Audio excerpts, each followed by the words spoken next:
Film ini dimulai dengan seorang cowok yang sedang menunggu kedatangan pacarnya. Dia ini bernama Kuncen dan pacarnya yang bernama Sarkem. Dan kalau kalian penggemar film semi Korea pasti sudah kenal ya dengan mbak cantik yang satu ini. Kebetulan Pak De bukan penggemar jadi nggak tahu namanya. Pak De itu masih polos loh rek. Nah, Sarkem ini datang ke kosan Kuncen dengan mengajak kakak kandungnya yang bernama Dolly dengan niatan untuk memperkenalkannya dengan teman Kuncen yang kebetulan sama-sama jomblo ya. Mereka pun kemudian dipersilahkan masuk dan kemudian terlihat teman Kuncen yang bernama Joyo. Dan begitu melihat sosok Dolly yang malu-malu kambing ini, seketika itu juga muncul rasa tertarik antara kedua insan busuk ini. Dan film ini pun dimulai. Judulnya nggak penting. Nah, melanjutkan acara jodoh-jodohan tadi antara Dolly dengan Joyo, kemudian mereka pun menyarankan untuk saling mengenal satu sama lain secara pribadi. Sehingga mereka pun menyuruh Dolly dan Joyo naik ke lantai atas untuk melakukan test drive mesinnya. Dan entar kalau dirasa cocok dengan perkakasnya baru deal ya. Sementara itu Sarkem dan Kuncen yang sama-sama seorang makelar cinta kemudian melakukan rehat bersama sambil minum-minum susu murni langsung dari sumbernya. Beberapa saat kemudian setelah selesai mengocok batang kuncen seperti ini, Sarkem kemudian merasa lapar dan mencoba mencari makanan. Namun Dolly dan Joyo masih belum terlihat turun dari lantai 2 yo. Sehingga Sarkem kemudian mengajak Joyo untuk mencari makanan di luar. Malamnya setelah pulang dari jalan-jalan, terlihat Sarkem ini kecapean yo. Sehingga Kuncen yang baik hati ini pun langsung memijat pundak Sarkem. Merasa keenakan, Sarkem mengatakan ada lokasi lain di tubuhnya yang merasa lelah, di mana lokasinya itu nggak bisa dijangkau menggunakan jari jemari saja yo. Sehingga Sarkem kemudian meminta tolong kepada Kuncen untuk memijat lokasi tersebut menggunakan alat pengeboran miliknya. Keesokan harinya terlihat Sarkem dan Kuncen yang terbangun dan di tengah-tengah sisa rasa ngantuknya tersebut, Sarkem kemudian baru sadar ternyata dia ini masih belum melihat kakaknya dan juga Joyo.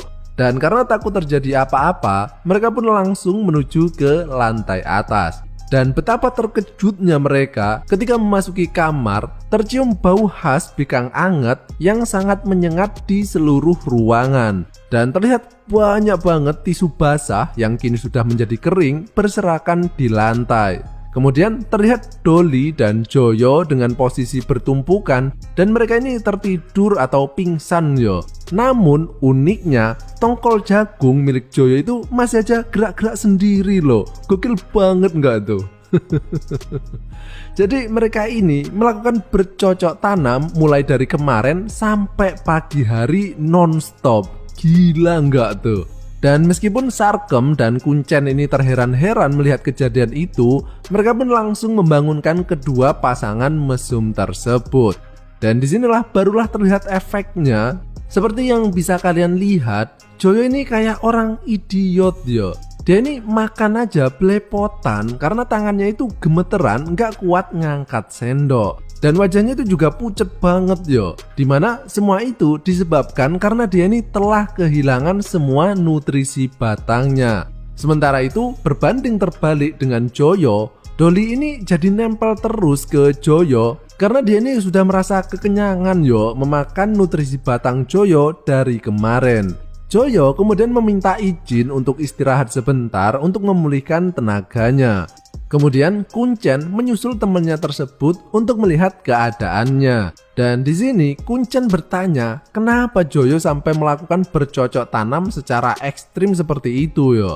Joyo kemudian menceritakan betapa nikmatnya bikang anget milik Dolly sehingga dia ini merasa kesulitan untuk berpisah dari Dolly. Sehingga tanpa sadar tubuhnya ini seperti bergerak sendiri yo. Bahkan sampai sekarang ini Joyo masih saja terngiang-ngiang dengan bentuk tubuh Dolly yang semlohe.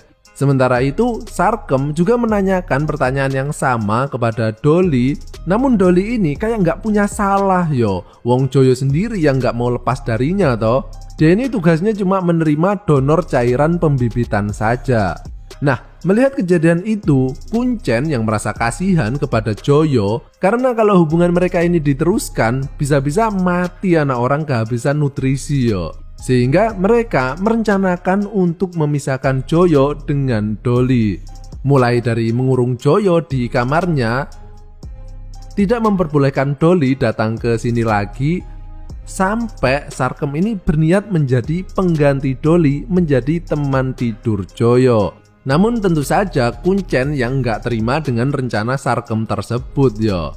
Dan tiba-tiba terlihat Joyo kini sudah sehat yo setelah istirahat sebentar. Sehingga mereka pun mengurungkan rencana mereka. Jadi akhirnya Joyo kini masih berhubungan dengan Dolly. Dan seperti yang Kuncen takutkan, kini setiap kali Dolly datang ke tempatnya, Joyo kembali terlihat idiot yo. Karena nutrisi batangnya itu selalu saja dimakan sampai habis oleh Dolly. Yang membuat Kuncen dan Sarkem ini merinding yo melihat kelakuan kedua pasangan bejat tersebut. Dan film ini pun berakhir.